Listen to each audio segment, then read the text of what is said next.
বিদেশে থাকি, চারপাশে সবকিছুই সুন্দর আর গোছানো।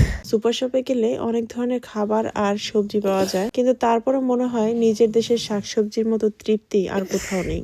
ছোটবেলা থেকে যেসব শাকসবজি খেয়ে বড় হয়েছি, লাউ শাক, পুঁই শাক, আরো নানান রকমের শাক, এসবের সাথে শুধু খাবারের সম্পর্ক নয়, অনেক স্মৃতি আর অনুভূতিও জড়িয়ে আছে।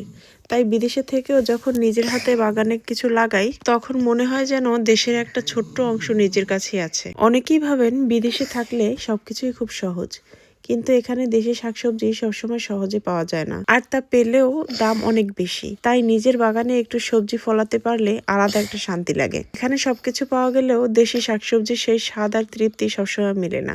তাই ছোট্ট বাগানটাই হয়ে যায় শান্তি, ভালোবাসা আর নিজের শিকড়কে ধরে রাখার একটা উপায়। আজকে বাগানে গিয়ে পাঁচমিশালি শাক তুলে আনলাম। পুঁই শাক, আলু শাক, কলমি শাক, আরো 2 রকমের শাক বাগান থেকে তুলে আনলাম। আরো কয়েক রকমের টাটকা শাক দিয়ে আজকে রান্না হবে একদম ঘরোয়া স্টাইলে। বিদেশে থাকলে কি হবে, পাতে একটু দেশি শাকসবজি না থাকলে যেন খাবারটাই অসম্পূর্ণ লাগে। তোমরা কারা কারা এরকম পাঁচমিশালি শাক খেতে পছন্দ করো অবশ্যই জানাবে।